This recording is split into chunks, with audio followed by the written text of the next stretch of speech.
Hi, I'm Ander and I have no idea what I'm gonna do with my life. But you know what I do know what to do? I know how to join Ander's Discord server in the description below. Over here we have random things, and that's about it. So if you'd like to join, go ahead. Hey guys, this is Ander, or FB Open Up, over on the Lexington server, and today we've got a massive update coming with the new collaboration with Dead or Alive Venus Vacation.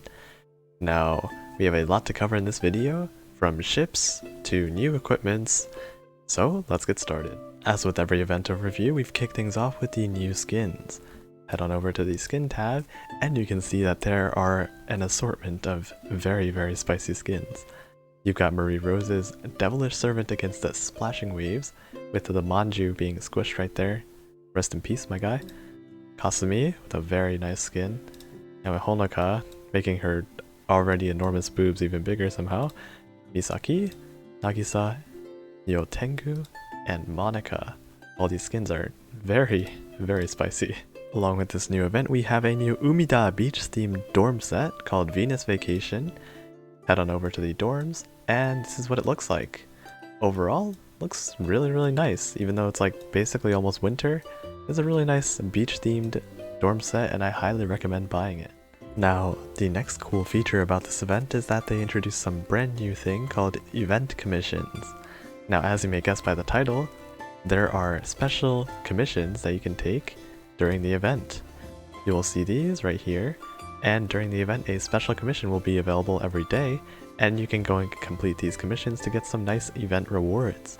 And the cool thing is that the dispatching and event commission will not count towards your normal commission limit.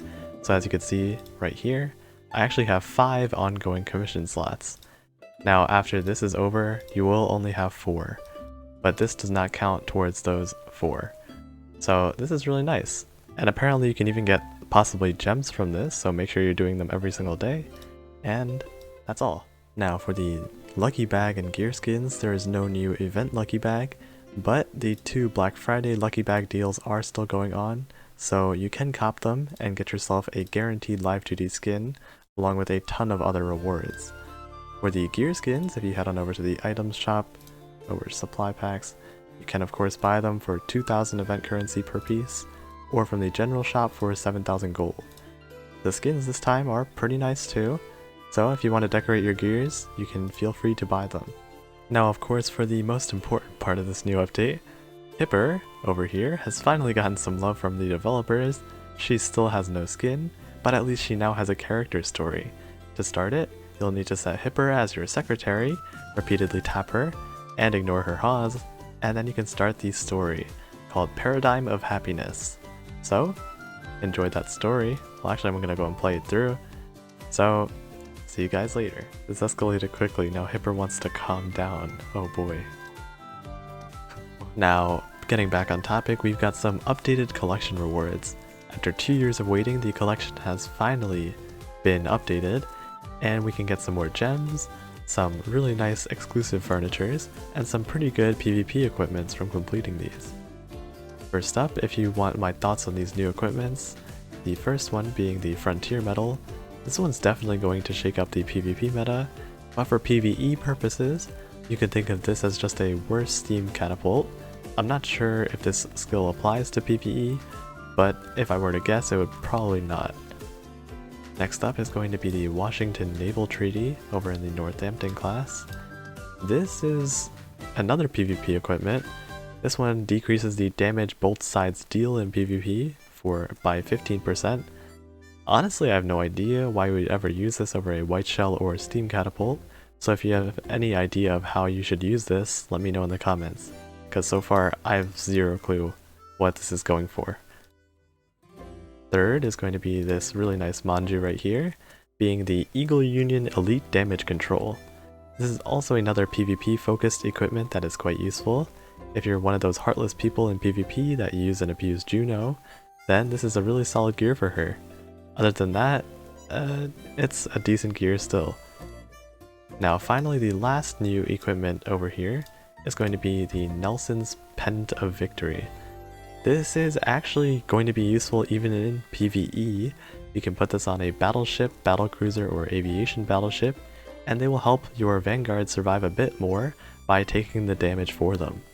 Additionally, this extra firepower and accuracy is really useful for any battleship, so this is actually pretty good for anyone that is looking for battleship aux gears, but maybe do not have a core data white or black shell yet.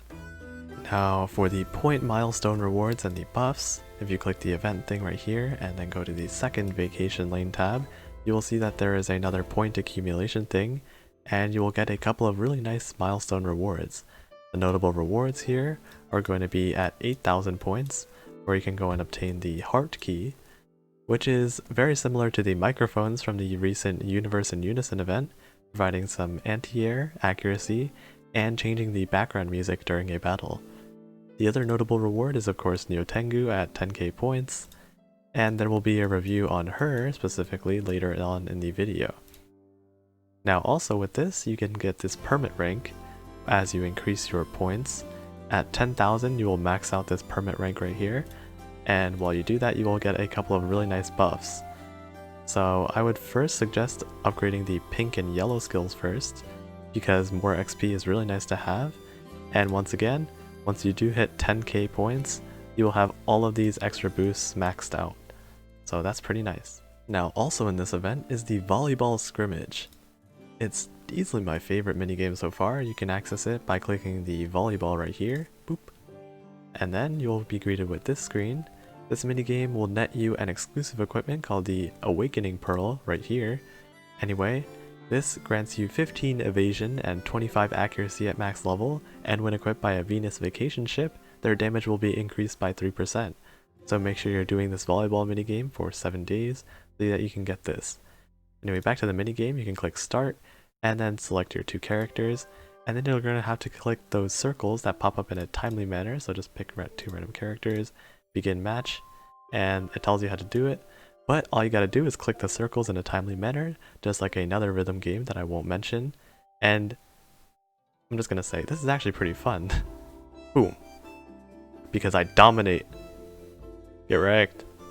They have no chance. I decimate these fools. Boom. Yep, watch that. And you can even have skill activations, and I think it's first to 5 that whoever wins. Oh, that was only a good, but guess what? They're done.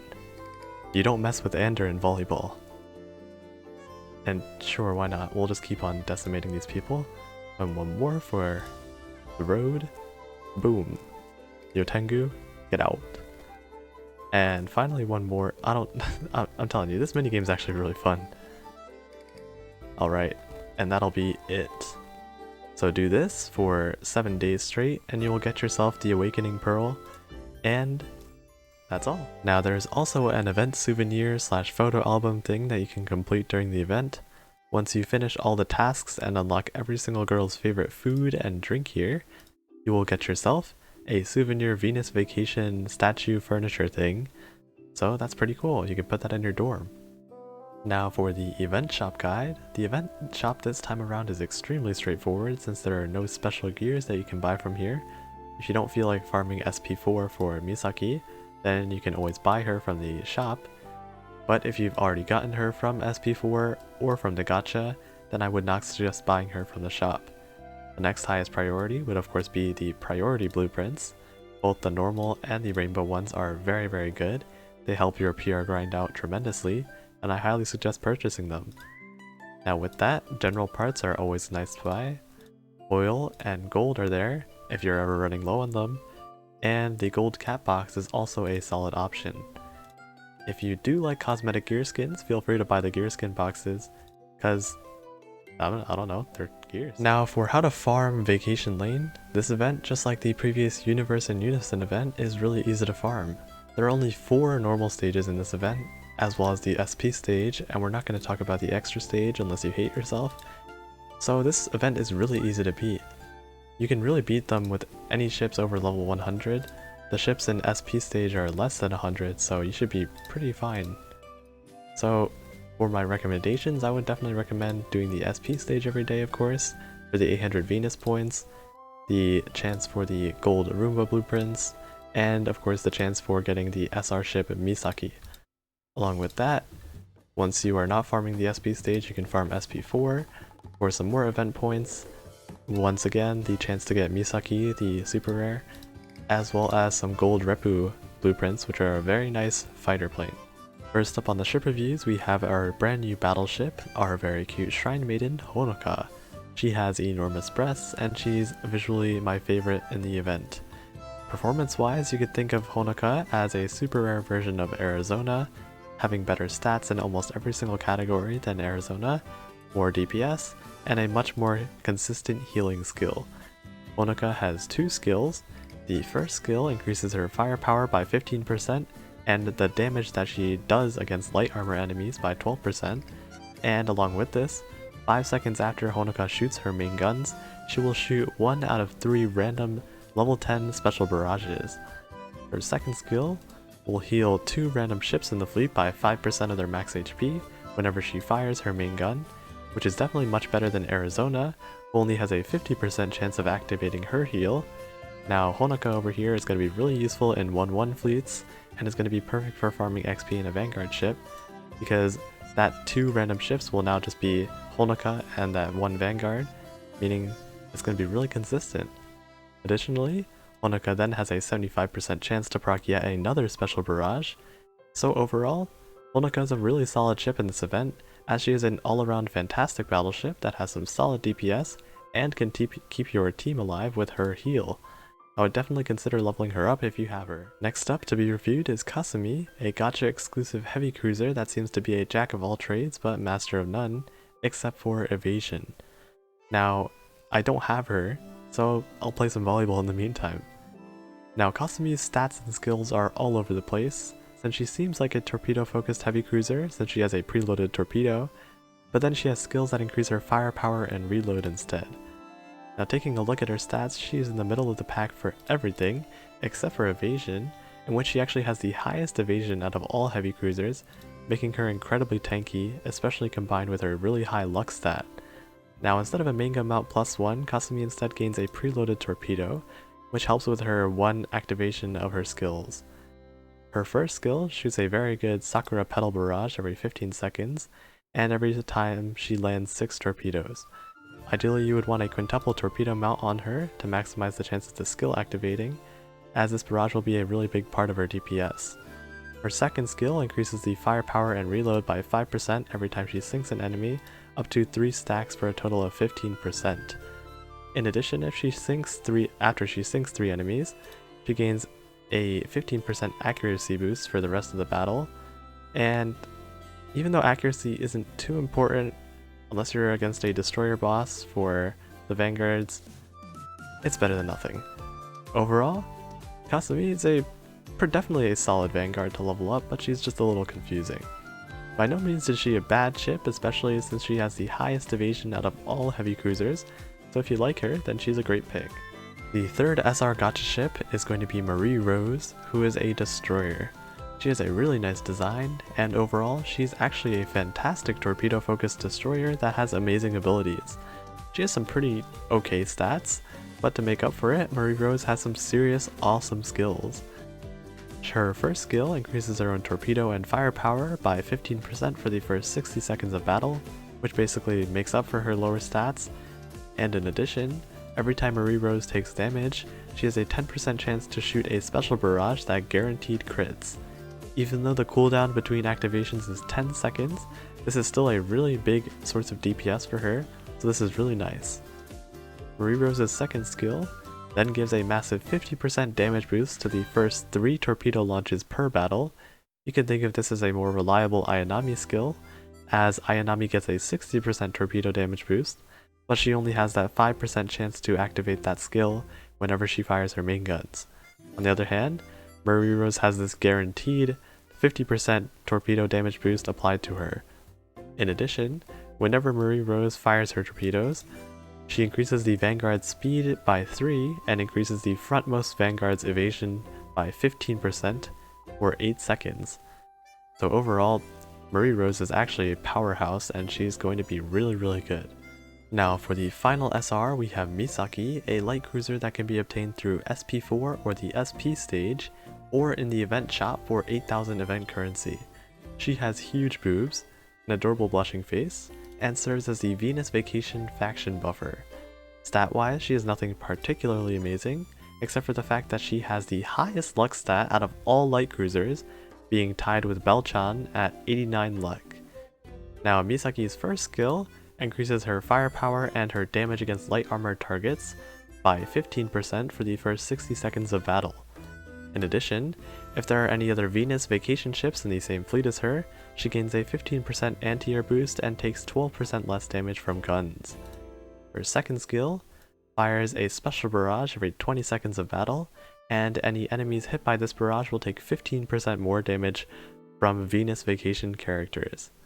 Overall, Misaki is going to be another solid light cruiser that is definitely usable by herself, but drastically improves if you put her with other Venus Vacation ships. Now moving on to the elite ships, we first have Honoka, a light cruiser. She's another usable light cruiser that has some okay stats and some okay skills. Her first skill shoots a barrage every 15 seconds, which shoots some special ammo and some poker cards, which deals some damage. Any enemies hit by the special ammo portion of this barrage will then take 10% more damage for 6 seconds. Her second skill increases the projectile speed of her main gun by 10%, and when 5 enemy aircrafts are shot down within the fleet's anti-air range, she gains an additional 12% more firepower and anti-air. Overall, Honoka seems like a pretty generic light cruiser. She's definitely usable if you like her, but since there are so many other good light cruisers out there that are just as easy to get, like Cleveland and Helena, who actually dropped from SP2 I think, I cannot recommend using Honoka, especially since she does not have a main gun mount +1, and instead has a preloaded torpedo, which is generally worse. Onto the elite battleship Nagisa, another tsundere that calls you a dog in most of her voice lines. For instance, dog. Let's go and reset that. Dog. And then let's go and get a dog. And then can we get one more dog? Silly dog. Oh, nice. Okay, anyway, she's a pretty solid battleship with some pretty decent skills. Let's go back to her. So, her first skill grants Nagisa a 70% chance to fire a special barrage every 18 seconds, and any enemies hit by this barrage will take 12% more damage from Misaki and Nagisa for 8 seconds. The neat thing about this is that it does activate every 18 seconds, which will be just before she procs her main gun salvo, so that any enemies hit by her main gun will take that additional 12% damage. Now for Nagisa's second skill, she just straight up takes 15% less damage in general. That's all, which is good. And when she fires her main guns, Nagisa decreases the speed of a random enemy by 30% for 8 seconds. Now Nagisa seems like a pretty decent battleship, but since there are so many amazing battleships out there, it might be hard to find room for your Nagisa in your fleet, but if you do have space, she's pretty good. Finally, to conclude, we have Nyotengu, an aircraft carrier. Although many people were hyped for her originally, she is sadly extremely underwhelming. Nyotengu has some pretty generic skills and just cannot compete with those other carriers. Her first skill launches an additional airstrike 5 seconds after she finishes loading an airstrike, and her second skill increases the damage that she deals against battleships by 10%, as well as giving her a 70% chance to decrease the damage taken of a random vanguard for 8 seconds when she launches an airstrike. Now if you look closely, it doesn't even tell you how much damage the decrease is, which tells you a sign of how much effort they put into Nyotengu. Overall, she's usable, but I'm a bit disappointed in how generic she turned out to be. With those ship reviews finished, that will bring an end to this Dead or Alive collab event guide. As always, if you found this information helpful, consider dropping a like and subscribing. Don't forget to press that notification bell for my future uploads as well. Feel free to leave a comment if you have any questions that need to be answered, and I'll try my best to reply. If you're interested, you can always join my Discord server if you need any advice or want a place to relax. That's all for this video, so I'll catch you guys next time. Bye! This video was sponsored by BlueStacks, and if you don't know what BlueStacks is, it is a completely free emulator that you can use to run Azur Lane and other mobile games on your computer instead. If you have ever run into lackluster issues with your phone regarding its performance or overheating or anything, well, you don't have to worry about that with BlueStacks because you're running it on your computer instead, which could potentially get you much better performance as well. I personally use it to go and run Azur Lane and to record my YouTube videos for it, so I can definitely vouch for it. If you are interested in this, there is an affiliate link in the description and the pinned comment below, and it will actually give me some support too, so I can continue to keep making these videos for you guys. Peace out!